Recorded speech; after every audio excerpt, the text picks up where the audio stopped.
Bonjour mes amis flammes jumelles, comment allez-vous? J'espère très bien. Sur cette vidéo, j'ai choisi de vous parler de l'influence des vies antérieures sur la relation de flammes jumelles. Tout d'abord, on doit être d'accord que les vies antérieures ou le concept de réincarnation relève de croyances personnelles et spirituelles.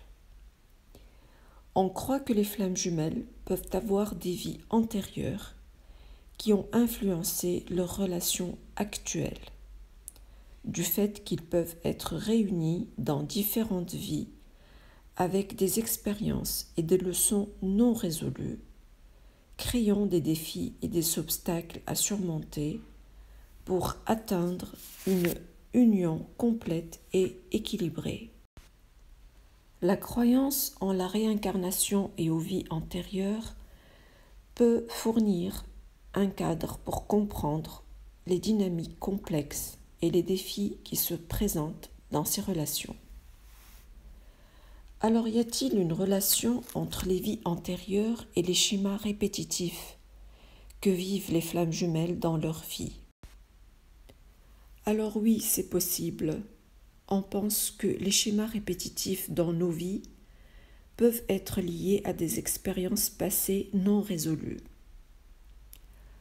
Selon cette croyance, les leçons non apprises ou les problèmes non résolus dans les vies antérieures peuvent se manifester sous forme de schémas récurrents dans notre vie présente. Par exemple, une personne pourrait constamment attirer des partenaires qui la trahissent, ou elle pourrait toujours se retrouver dans des situations où elle est confrontée à des problèmes d'abandon.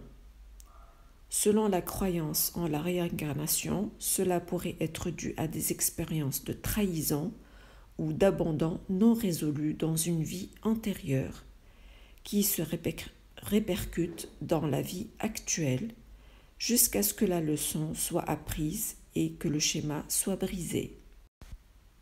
Mais je dois préciser que les schémas répétitifs dans nos vies peuvent également être expliqués par d'autres facteurs aussi, tels que nos conditionnements, nos habitudes, nos croyances limitantes ou nos schémas comportementaux acquis au cours de notre vie actuelle.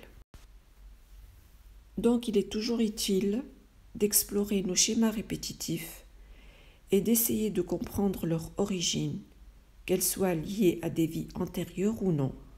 Cela peut nous aider à prendre conscience de nos comportements et de nos choix et apporter des changements positifs dans notre vie présente. Si les schémas répétitifs deviennent problématiques ou entravent notre épanouissement personnel, il est essentiel d'aller explorer ces schémas en profondeur pour pouvoir les déceler et les travailler pour les guérir. Maintenant, est-ce qu'on peut hériter des blessures d'âme à partir de vies antérieures? Il est possible d'hériter des blessures d'âme ou des traumatismes provenant des vies antérieures. Cette idée repose sur l'idée que l'âme peut conserver des souvenirs, des émotions et des blessures non résolues d'une vie à l'autre. Selon cette croyance, si une personne a vécu des expériences traumatisantes dans une vie antérieure, les effets de ces traumatismes peuvent se manifester dans sa vie actuelle. Ces blessures d'âme peuvent influencer les schémas de comportement qu'on a décrits tout à l'heure. Elles peuvent influencer les émotions, les peurs et les défis auxquels une personne est confrontée dans sa vie présente. Là encore, il est important d'explorer ces blessures d'âme qu'on hérite des vies antérieures pour pouvoir les guérir et résoudre ainsi les problèmes qui en découlent. Alors, peut-on hériter du karma à partir de vies antérieures? Il est possible d'hériter du karma à partir des vies antérieures. Comme vous le savez, le karma fait référence à la loi de cause à effet, selon laquelle nos actions passées ont des conséquences dans notre vie présente et future. Si nous avons accumulé un karma négatif en commettant des actions néfastes ou en ayant de mauvaises intentions dans une vie antérieure, cela peut se produire par des défis, des obstacles ou des souffrances dans notre vie présente. De même, si nous avons accumulé un karma positif en réalisant des actions vertueuses, en faisant preuve de compassion et en ayant de bonnes intentions dans une vie antérieure, cela peut se refléter par des bénédictions, des opportunités ou des expériences positives dans notre vie actuelle. Mais attention, il convient également de souligner que le concept de karma ne doit pas être utilisé pour blâmer ou juger les autres, ni pour éviter la responsabilité de nos actions dans notre vie présente. Il est plutôt considéré comme un moyen de comprendre les causes et les effets de nos actions et d'encourager une prise de conscience et une réflexion sur nos choix et nos comportements. Alors vous allez me dire comment se connecter à ces vies antérieures. Alors si vous voulez explorer vos vies antérieures, je vais vous citer quelques approches que vous pourriez considérer. Alors, premièrement, il y a la régression hypnotique, qui est une méthode utilisée par certains praticiens pour induire un état de conscience modifié et faciliter l'accès aux souvenirs de vie antérieure. Deuxièmement, la thérapie des vies antérieures. C'est une forme de psychothérapie qui vise à accéder aux souvenirs de vies passées pour comprendre et guérir les schémas répétitifs ou les problèmes actuels. Troisièmement, la méditation et la visualisation. Elles peuvent être utilisées pour ouvrir votre esprit et votre conscience à des souvenirs ou des impressions liées à vos vies antérieures. Ceci se fait en vous relaxant profondément et en vous concentrant sur l'intention de vous connecter à ces expériences passées. Vous pourriez recevoir des informations ou des images.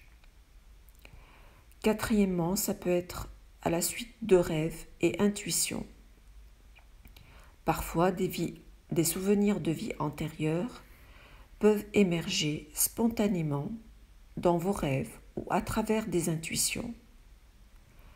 Pour ceci, gardez un journal de vos rêves et soyez attentifs aux impressions et aux sentiments qui peuvent surgir dans votre vie quotidienne. Ils pourraient contenir des indications sur vos vies antérieures. Cinquièmement, ça peut être un travail énergétique et spirituel qui sera fait par certains praticiens de guérison énergétique, utilisant des techniques spécifiques pour aider les individus à accéder à leur vie antérieure. Cela peut inclure des méthodes de nettoyage énergétique, de réalignement ou de travail sur les chakras. Alors, est-ce que cette connexion se fait du premier coup? Il faut savoir que la connexion à des vies antérieures lors d'une régression hypnotique ou d'autres méthodes que je viens de citer peuvent varier d'une personne à l'autre. En effet, pour certaines personnes, la connexion peut sembler se produire facilement et rapidement dès la première expérience. Elles peuvent avoir des souvenirs clairs et détaillés de vie antérieure ou ressentir une forte résonance avec certaines époques, lieux ou expériences. Cependant, pour d'autres personnes, la connexion à des vies antérieures peut nécessiter plus de temps et d'efforts. Il est possible que les souvenirs ou les impressions soient moins nettes ou moins faciles à interpréter. Certaines personnes peuvent avoir besoin de plusieurs séances de régression hypnotique ou d'autres approches pour commencer à accéder aux souvenirs ou aux informations liées à leur vie antérieure. Voilà mes chères flammes jumelles, ce que j'avais à vous dire aujourd'hui. Merci de liker ma vidéo et de vous abonner à ma chaîne si vous êtes nouveau.